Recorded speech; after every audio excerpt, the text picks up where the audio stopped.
Stephen, Kilmarnock up next. How are you feeling looking ahead to this one? Yeah, we're looking forward to it. You know, obviously Steve Clarke's come in. He's turned their form right around. They've only lost 2 games in 9, so they're in a decent run of form. We know it's going to be a tough opponent. They've changed their style of play a little bit. They go a little bit more direct into Boydie.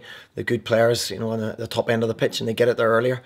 But we're well aware of their threats, and I've said continually to our boys, if we turn up and we produce the performances that we can, it's all about us, and we must focus on that.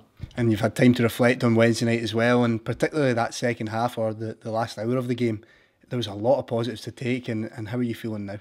Yeah, you get caught up in the emotions of the game. Obviously when you're 3-0 down, every mistake's, it looks worse than what it is. But we made 3 individual errors. We made an individual error against Hearts, and we got punished for all 4 of them. They had 3 shots on target, that's the facts, and they scored all 3 goals. Our character and our performance in the last 60 minutes was very good. But as you say, if you give a team 3 goals start, you've no chance. So we've spoke about that. We've had meetings. We've showed the boys the positives. We've showed them the individual errors. And you can coach all day, but if you don't take them individual errors out, you'll lose football matches. But there is a lot of positives. We've scored again. We've scored in 21 games out of 25, so there's not a problem there. We're missing players. We know that any team that you take out the 4 players we're missing, taking Carl McHugh out of midfield is going to make us weaker. But it's up to people. Step up to the plate now. Some have on Wednesday night. Our 2 strikers, Bowie and Tan, scored. So can they continue to do that? That'll be seen over the next 4 or 5 games. And is that giving you something to think about going into Saturday? Does that play on your mind, this form in the second half there with these boys? Yeah, definitely. And that's what we've concentrated on. I try and work on the positives around the football club. We had a very good performance.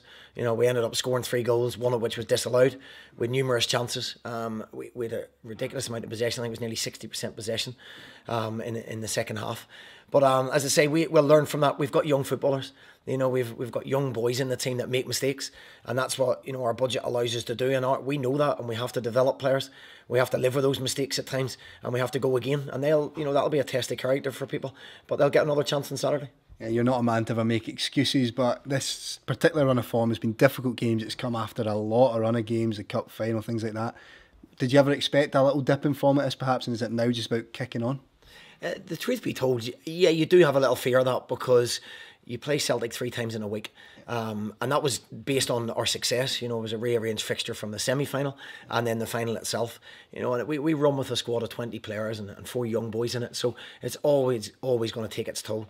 So we've lost 4 players that out of any team would cause you a problem.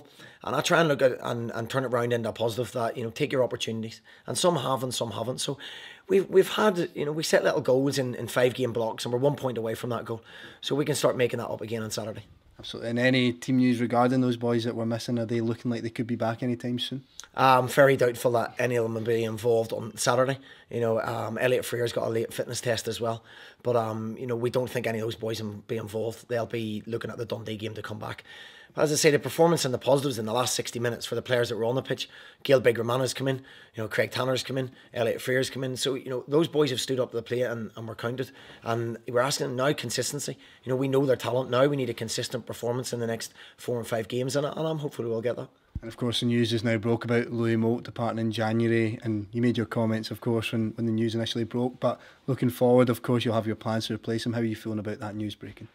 Obviously Louis will be sorely missed. He's it's no surprise to us, but I feel getting 500,000, a player that's got 2-3 months left on his contract, is an incredible deal for the football club. Louis got what he's deserved. He scored the goals. He thoroughly deserves his move. When he indicates that he's not going to sign at the end of the season, then you have to do the best for the football club. Unfortunately, I'm probably the only one that doesn't benefit from that. Louis comes out with, it's life-changing money for him and his family, and a great opportunity. Super football club at Preston. I played for them, so I know that it'll be a really good opportunity for him. The football club financially, ourselves are better off, but we have to replace him. We know that. We know we're limited, what we can replace him with. But, that's what this club's about. Marvin Johnson, Ben Hennigan, Louis Moult now. There'll be somebody else that comes along, and it's up to me to find him. And so far, your recruitment has been a success when you look at the season so far. Are you confident going into the January transfer window? Yeah, we are. And, first and foremost, the boys that are here will get the opportunity. We've got 4 strikers here now that have maybe been a little bit in Louis' shadow. He's the man, he's the one that scored all the goals, so step up and be counted now. And they done that on Tuesday night, the boys up top. It was individual errors at the back that caused us a problem. So let's see how long that continues. That'll dictate what I do in January. I can't imagine looking at our playing squad. We've not paid a transfer fee for any player other than transfer Carson, which was 10 grand. So we are limited with what we can bring in, but we score the non-leagues, we score the League Twos and League Ones, which our budget allows, and we'll make sure that we know we'll do our due diligence, and we'll make sure we get players in to replace them. Stephen, thanks again for your time. Cheers, thank you.